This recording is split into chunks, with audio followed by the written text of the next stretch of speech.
Hello everyone, welcome to Sumana Kiran Kannada vlogs. ಮಧ್ಯಾಹ್ನದ ಊಟಕ್ಕೆ ಬಿಸಿ ಬಿಸಿ ರಾಗಿ ಮುದ್ದೆ ಜೊತೆಗೆ ಅನ್ನ ಜೊತೆಗೆ ಅಮ್ಮ ಮಾಡೋ ಹಾಗೆ ಮೂಲಂಗಿ ಸಾಂಬಾರು ಹೇಗೆ ಮಾಡೋದಂತ ತೋರಿಸ್ತಾ ಇದ್ದೀನಿ. ತುಂಬಾ ರುಚಿಯಾಗಿರುತ್ತೆ, ಟ್ರೈ ಮಾಡಿ ನೋಡಿ. ಮೊದಲಿಗೆ ಒಂದು ಕುಕ್ಕರ್ ಹಿಡ್ಕೊಂಡು ಅದಕ್ಕೆ ಒಂದು 2 ಟೀ ಸ್ಪೂನಷ್ಟು ಎಣ್ಣೆ ಹಾಕ್ಕೊಂಡಿದ್ದೀನಿ. ಎಣ್ಣೆ ಸ್ವಲ್ಪ ಚೆನ್ನಾಗಿ ಕಾಯ್ದ್ಮೇಲೆ ಸಣ್ಣದಾಗಿ ಕಟ್ ಮಾಡಿ ಇಟ್ಕೊಂಡಿರೋಂಥ 2 ಈರುಳ್ಳಿ ಹಾಗೆಯೇ 2 ಟೊಮ್ಯಾಟೊನ ಅದಕ್ಕೆ ಹಾಕ್ಕೊಂಡಿದ್ದೀನಿ. ಈರುಳ್ಳಿ ಟೊಮ್ಯಾಟೊನ ಈ ಒಗ್ಗರಣೆಯಲ್ಲಿ ಚೆನ್ನಾಗಿ ಸ್ವಲ್ಪ ಮಾಗಿಸ್ಕೊಳ್ಳಿ. ಈರುಳ್ಳಿ ಟೊಮ್ಯಾಟೊ ಎಲ್ಲ ಚೆನ್ನಾಗಿ ಸಾಫ್ಟ್ ಆಗಿದ್ದಾದಮೇಲೆ ನೆಕ್ಸ್ಟ್ ಇದಕ್ಕೆ ಕಟ್ ಮಾಡಿ ಇಟ್ಕೊಂಡಿರುವಂಥ ಕ್ಯಾರೆಟ್ ಮತ್ತು ಮೂಲಂಗಿಯನ್ನು ಸೇರಿಸ್ಕೊಂಡಿದ್ದೀನಿ. ಈ ಮೂಲಂಗಿ ಸಾಂಬಾರಿಗೆ ಮಾಮೂಲಿ ಮೂಲಂಗಿ ಹಾಕಿ ಮಾಡೋದಕ್ಕಿಂತ ಕ್ಯಾರೆಟ್ ಹಾಕಿದ್ರೆ ರುಚಿ ತುಂಬಾ ಚೆನ್ನಾಗಿರುತ್ತೆ, ಹಾಗೆ ಹೆಲ್ತ್ ಕೂಡ ಒಳ್ಳೆಯದು, ಮಕ್ಕಳು ಕೂಡ ಇಷ್ಟಪಟ್ಟು ತಿಂತಾರೆ. ಮೂಲಂಗಿ ಮತ್ತು ಕ್ಯಾರೆಟನ್ನು ಹಾಕಿ ಅದನ್ನು ಕೂಡ ಒಗ್ಗರಣೆಯಲ್ಲಿ ಒಂದು 2 ನಿಮಿಷ ಮಾಗಿಸಿ. ನಾನು ಇದಕ್ಕೆ ಬೇಳೆ ಹಾಕಿ ಮಾಡ್ತಾ ಇಲ್ಲ, ಹಾಗೆಯೇ ಮೂಲಂಗಿ ಮತ್ತು ಕ್ಯಾರೆಟನ್ನು ಹಾಕಿ ಮಾಡ್ತಾಯಿದ್ದೀನಿ.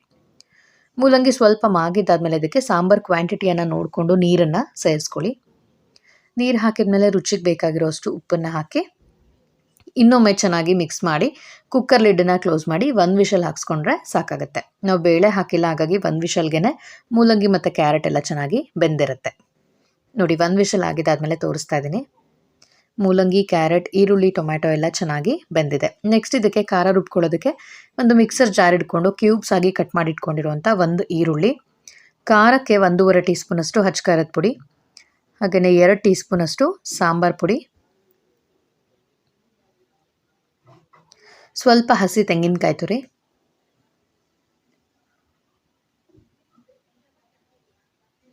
ಹಾಗೆಯೇ 1 ಸ್ಪೂನಷ್ಟು ಕಡಲೆ ಹಾಕೋದ್ರಿಂದ ಸ್ವಲ್ಪ ಥಿಕ್ನೆಸ್ ಬರುತ್ತೆ.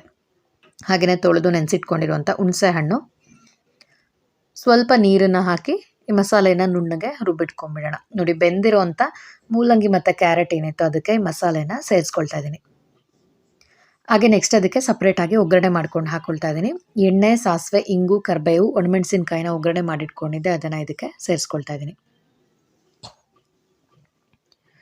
ಒಗ್ಗರಣೆ ಹಾಕಿದಾದ್ಮೇಲೆ ಇನ್ನೊಮ್ಮೆ ಚೆನ್ನಾಗಿ ಎಲ್ಲದನ್ನು ಕೂಡ ಮಿಕ್ಸ್ ಮಾಡಿ ಇನ್ನೂ ಒಂದು 2 ನಿಮಿಷ ಮೀಡಿಯಮ್ ಫ್ಲೇಮಲ್ಲಿ ಇಟ್ಕೊಂಡು ಕುದಿಸ್ಕೊಂಡ್ರೆ ಟೇಸ್ಟಿಯಾಗಿ ಸಿಂಪಲ್ಲಾಗಿ ಮಾಡುವಂಥ ಮೂಲಂಗಿ ಸಾಂಬಾರು ರೆಡಿ ಆಗುತ್ತೆ. ನಮ್ಮಮ್ಮ ಮಾಡೋ ಹಾಗೆ ಹೇಗೆ ಮಾಡೋದು ಅಂತ ತೋರಿಸಿದ್ದೀನಿ. ರುಚಿ ತುಂಬಾ ಚೆನ್ನಾಗಿರುತ್ತೆ, ಟ್ರೈ ಮಾಡಿ ನೋಡಿ. ಮಧ್ಯಾಹ್ನದ ಊಟಕ್ಕೆ ಬಿಸಿ ಬಿಸಿ ಅನ್ನದ ಜೊತೆಗೆ ಮುದ್ದೆ ಜೊತೆಗೆ ಪರ್ಫೆಕ್ಟ್ ಆಗಿರುತ್ತೆ. ಕುದೀತಾ ಇದ್ದಾಗ ಲಾಸ್ಟಲ್ಲಿ ಸ್ವಲ್ಪ ಕೊತ್ತಂಬರಿ ಸೊಪ್ಪನ್ನ ಸೇರಿಸ್ಕೊಂಡ್ರೆ ಇನ್ನೂ ಚೆನ್ನಾಗಿರುತ್ತೆ. ಟ್ರೈ ಮಾಡಿ ನೋಡಿ. ಈ ವಿಡಿಯೋ ಹಾಗೆ ರೆಸಿಪಿ ನಿಮಗೆಲ್ಲರಿಗೂ ಇಷ್ಟ ಆಯಿತು ಅನ್ಕೋತೀನಿ. ಇಷ್ಟ ಆಗಿದ್ರೆ ಲೈಕ್ ಮಾಡಿ, ಶೇರ್ ಮಾಡಿ, ಕಮೆಂಟ್ ಮಾಡಿ, ಸಬ್ಸ್ಕ್ರೈಬ್ ಮಾಡಿಕೊಂಡು ಸಪೋರ್ಟ್ ಮಾಡಿ. Thank you.